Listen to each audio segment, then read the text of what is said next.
ఓం కాళకాలాయ విద్మహే కాళాతీతాయ ధీమహి తన్నో శ్రీ నరదృష్టి నివారణ కాళభైరవాయ నమో నమః. హరి ఓం. మా ఛానల్కి స్వాగతం. చూస్తున్న వీక్షకులకు ప్రేక్షకులకు ప్రియ కాళభైరవ భగవద్బంధులకి స్వాగతం పలుకుతూ మమ్మల్ని ఎంతగానో ఆదరిస్తూ ఉండబడినటువంటి ప్రియ సోదర సోదరీమణుల అందరిపైనను కాళభైరవ స్వామి యొక్క జయంతి ఆశీస్సులు ఉండాలని కోరుకుందాం. ఈ వీడియో మీరు చూస్తున్నారు అన్నట్టయితే, ఈ వీడియో చూడాలి అనుకుంటున్న అయితే మీకు కాళభైరవ స్వామికి ఆజ్ఞ ఉంది అని చెప్పి గమనించగలగాలి. ఈ వీడియో ప్రారంభం నుంచి చివరిదాకా మీరు ఎప్పుడైతే చూస్తారో కాళభైరవ స్వామికి ఆశీస్సులు కలిగి అష్ట కష్టాలకు స్వస్తి పలికి అష్ట ఐశ్వర్యాలకు ఆనందాలకు రాజభోగాలకు మీరు అర్హులు అవుతారు అని చెప్పి కాళభైరవ స్వామికి ఆజ్ఞ చేత మీకు చెప్పడం జరుగుతుంది. కనుక ఈ వీడియోను చూద్దాం, ఆచరిద్దాం, స్వామిని స్మరిద్దాం, ఆయన జయంతి ఆశీస్సులు కూడా పొందుదామని చెప్పి గమనించాలి. 1/12/2024 నుండి 31/12/2024 వరకు ద్వాదశ రాశుల్లో గ్రహ గమనాల్ని ఒకసారి వీక్షింపచేద్దాం. వృషభ రాశిలో గురు సంచార స్థితి శత్రుస్థానంలో, కర్కాటక రాశిలో కుజ భగవానుడు నీచ సంచార స్థితి, కన్యరాశిలో కేతు సంచార స్థితి, వృశ్చిక రాశిలో రవి బుధ సంచార స్థితి బుధాదిత్య రాజయోగము, ధనుసు రాశిలో శుక్ర భగవానుడు సంచార స్థితి, కుంభరాశిలో శని భగవానుడు స్వక్షేత్ర సంచార స్థితి, మీనరాశిలో రాహు సంచార స్థితితో ద్వాదశ రాశుల్లో గ్రహ గమనాలు ఈ విధంగా ఉన్నాయి. కనుక స్వామివారి యొక్క ఆశీస్సులు పొందుదాం, కష్టాలకు స్వస్తి పలుకుదాం, ఐశ్వర్యానికి స్వాగతం పలుకుదాం. అదే కాకుండా 2024 స్వస్తి పలుకుతూ 2025కు స్వాగతం పలుకుతూ ఈ యొక్క సంవత్సరం చివరి ఎండింగ్లో ఎలాంటి యోగాలను పొందాలో కూడా తెలుసుకుందాం.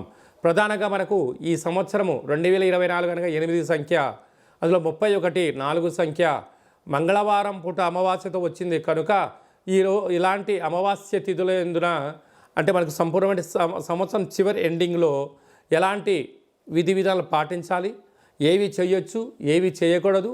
అలాగే డిసెంబరు 1వ తారీఖున కార్తీక మాస అమావాస్య ఆదివారంతో కూడుకున్న అమావాస్య ఉంది కనుక ఎలాంటి విధులు పాటించాలో కూడా సంపూర్ణంగా తెలుసుకుందాం.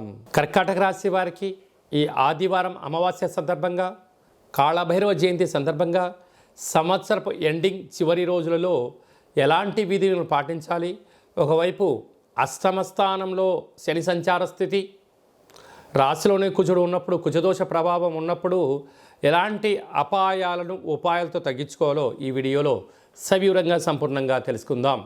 కర్కాటక రాశిలో ఏ నక్షత్రాలు వస్తాయనగా పునర్వసు నక్షత్రంలోని చివరి పదం 4వ పాదము, పుష్యమీ నక్షత్రంలోని 4 పాదాలు, ఆశ్లేష నక్షత్రంలో 4 పాదాలు కలిపితే కర్కాటక రాశి.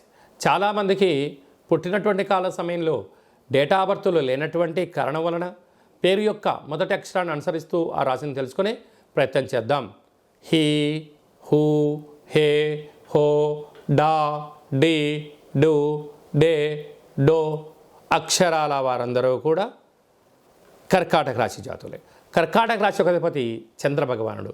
వీరికి రాశిలోనే కుజుడు ఉండడం వలన, కుజదోష ప్రభావం కారణం వలన జల ప్రయాణాల్లో ఇబ్బందులు, అగ్ని ప్రమాదాలు, యంత్రాలతో ఆయుధాల ఇబ్బందులు, రుణ సమస్యలు, రోగ సమస్యలు పొంచి ఉన్నాయి. తస్మాత్ జాగ్రత్త.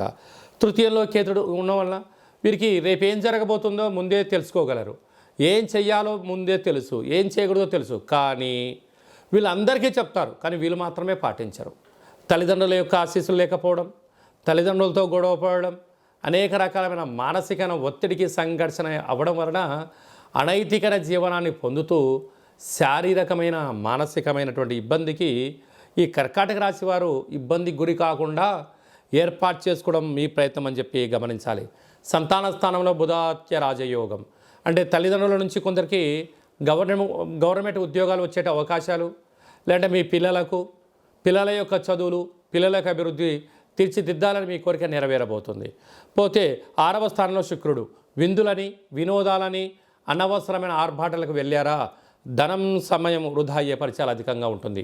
అష్టమంలో శని భగవానుడు స్వక్షేత్ర సంచార స్థితిలో ఉండడం వలన, రాశిలోనే కుజుడు ఉండడం, ఈ సంవత్సరం రాజు కూడా కుజుడవ్వడం, ఈ సంవత్సరంలో ఆదివారం అమావాస్య రావడం, అనేక రకాలుగా ఉన్నప్పుడు కాల సమయంలో వీలైనంత వరకు ఒక తెలుపు క్లాతులో ఒక కేజీంబావు బియ్యాన్ని పోసి తెల్లటి గుమ్మడికాయను కానీ లేదంటే కొబ్బరికాయను కానీ నారికేల దీపాన్ని పెట్టి పూజ చేసి ఇంటికి దిష్టి తీసి మీకు దిష్టి తీయించుకొని బ్రాహ్మణుడికి దానం ఇవ్వడం కానీ, చాకలి వాళ్ళకు దానం ఇవ్వడం కానీ, వాటితో పాటు వస్త్రాలను కూడా దానం చేయగలిగితే ఐశ్వర్యం, ఆనందం, ఆరోగ్యం, భావితరాలకు సువర్ణ అవకాశాలు మీ సొంతమవుతాయని చెప్పి కూడా గమనించాలి.